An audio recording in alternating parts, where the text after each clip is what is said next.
اعوذ باللہ من الشیطان الرجیم، بسم اللہ الرحمن الرحیم، الصلاۃ والسلام علیکہ یا رسول اللہ صلی اللہ علیہ وآلہ وسلم۔ السلام علیکم رحمۃ اللہ وبرکاتہ۔ غزوہ تبوک کے لیے جب مسلمانوں کا لشکر تیار ہو رہا تھا تو جیسے کہ آپ کو بتایا کہ منافقین نے بہانے بنائے، عذر تراشے، کیونکہ وہ اس جنگ میں شامل نہیں ہونا چاہتے تھے، اصل میں مسلمانوں کا ساتھ نہیں دینا چاہتے تھے، تو بہانے بنا کر وہ لوگ پیچھے رہ گئے۔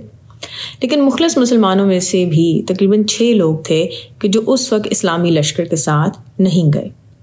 ایک تو تھے حضرت ابو ذر غفاری رضی اللہ عنہ،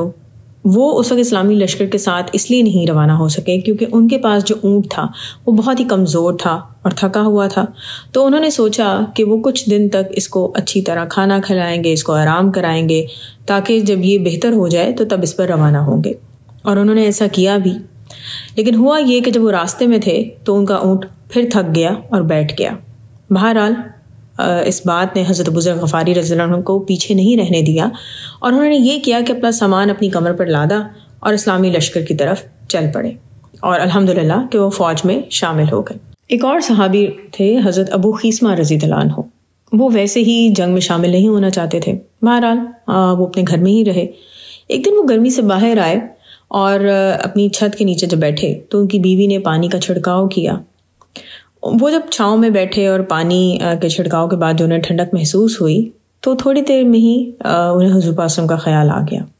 اور انہوں نے فوراً اپنی بیوی سے کہا کہ یہ کہاں کا انصاف ہے کہ میں تو اس ٹھنڈک اور سائے دار جگہ میں بیٹھا ہوں اور آرام کر رہا ہوں، جبکہ اللہ کے مقدس رسول صلی اللہ علیہ وسلم اس دھوپ میں شدید گرمی میں جہاد کے لیے تشریف لے گئے ہیں۔ اور ایک دم ان پر اس بات کے بعد ایسی ایمانی غیرت جاگی کہ وہ ایک توشہ کھجور کا لے کر اونٹ پر سوار ہو گئے اور تیزی کے ساتھ سفر کرنے لگے۔ لشکر والوں نے جب دور سے ایک اونٹ سوار کو آتے ہوئے دیکھا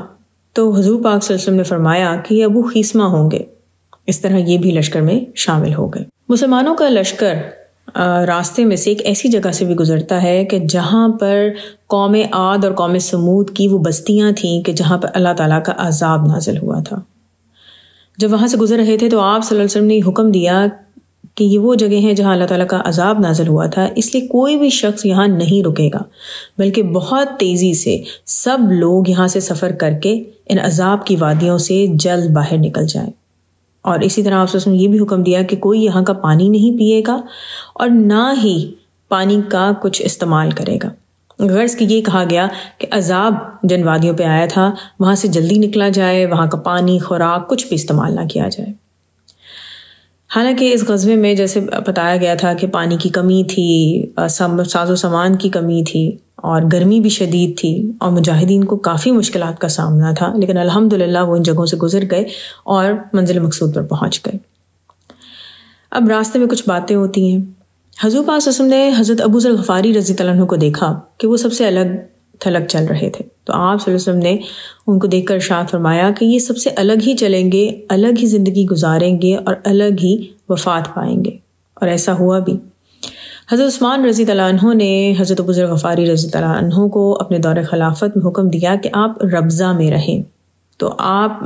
رضی اللہ عنہ یعنی حضرت ابو ذر غفاری رضی اللہ عنہ ربضہ میں اپنی بیوی اور غلام کے ساتھ رہے، اور وہیں پہ آپ کی تدفین بھی ہوئی۔ جب حضور پاک صلی اللہ علیہ وسلم تبوک کے قریب پہنچے تو آپ صلی اللہ علیہ وسلم نے ارشاد فرمایا کہ انشاءاللہ کل تم لوگ تبوک کے چشمے پر پہنچو گے اور سورج بلند ہونے کے بعد پہنچو گے، لیکن کوئی شخص بھی وہاں پہنچ کر پانی کو ہاتھ نہیں لگائے گا۔ جب رسول پاک صلی اللہ علیہ وسلم اگلے دن وہاں پہنچے تو جوتے کے تسمے کے برابر اس تبوک کے چشمے سے پانی کی دھار بہہ رہی تھی۔ آپ صلی اللہ علیہ وسلم نے اس میں سے تھوڑا سا پانی منگوا کر ہاتھ منہ دھویا اور اس پانی میں کلی فرمائی، پھر حکم دیا کہ اس کلی والے پانی کو چشمے میں انڈیل دو۔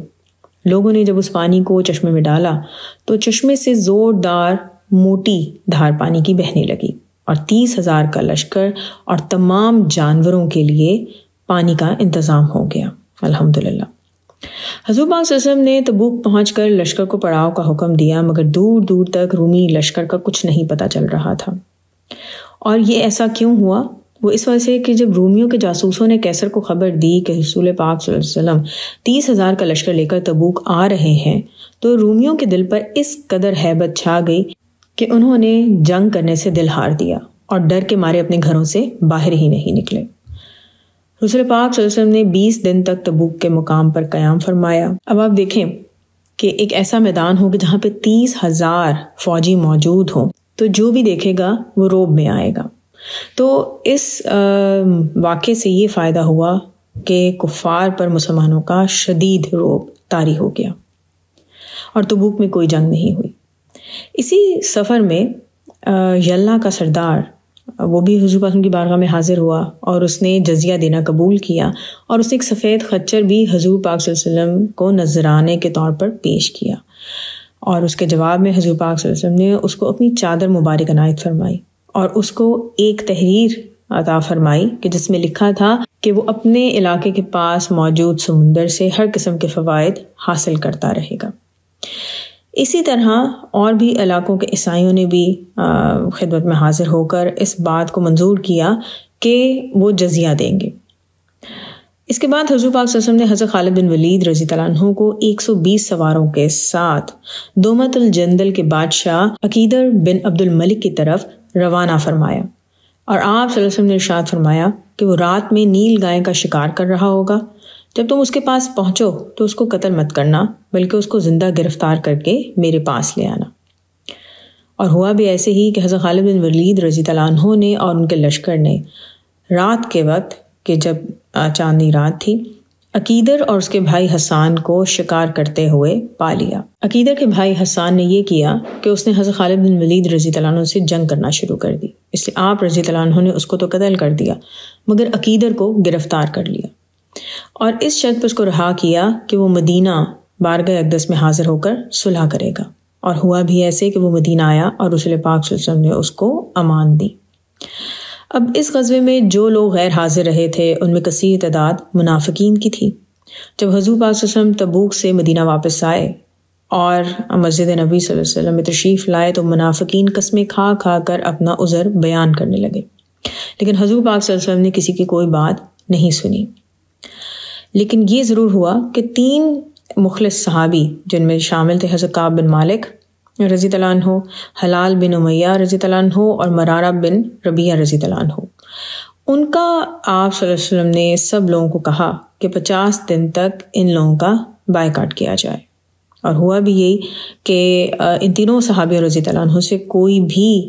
دوسرا صحابی بات نہیں کرتا تھا، اور یہ تینوں صحابی بہت زیادہ اپنی کیے کی معافی بھی مانگتے تھے، اور الحمدللہ کہ اللہ تعالیٰ نے ان کی توبہ قبول کی اور ان کے حق میں قرآن شریف میں آیت بھی نازل ہوئی۔ غزوہ تبوک سے واپسی پر جب حضور صلی اللہ علیہ وسلم مدینہ کے قریب پہنچے اور آپ صلی اللہ علیہ وسلم نے احد کے پہاڑ کو دیکھا تو آپ صلی اللہ علیہ وسلم نے فرمایا، یہ احد ہے، یہ ایسا پہاڑ ہے کہ یہ ہم سے محبت کرتا ہے اور ہم اس سے محبت کرتے ہیں۔ جب آپ صلی اللہ علیہ وسلم نے مدینہ کی سرزمین میں قدم رکھا تو عورتیں، بچے، سب لوگ آپ صلی اللہ علیہ وسلم کے استقبال کے لیے نکل پڑے اور استقبالیہ نظمیں پڑھتے رہے، اور آپ صلی اللہ علیہ وسلم کے ساتھ چلتے ہوئے مسجد نبوی صلی اللہ علیہ وسلم تک آئے۔ جب آپ صلی اللہ علیہ وسلم مسجد نبوی میں تشریف لائے تو آپ صلی اللہ علیہ وسلم نے 2 رکعت نماز پڑھی، پھر حضور پاک صلی اللہ علیہ وسلم کے چچا حضرت عباس بن عبد المطلب رضی اللہ عنہ نے آپ صلی اللہ علیہ وسلم کی تعریف میں قصیدہ پڑھا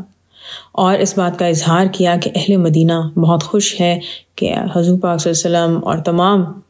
لشکر جو ہے وہ خیریت اور عافیت سے واپس آ گیا ہے۔ انشاءاللہ باقی نیکسٹ ویڈیو میں الصلاۃ والسلام علیکہ یا رسول اللہ صلی اللہ علیہ وآلہ وسلم۔ السلام علیکم رحمۃ اللہ وبرکاتہ۔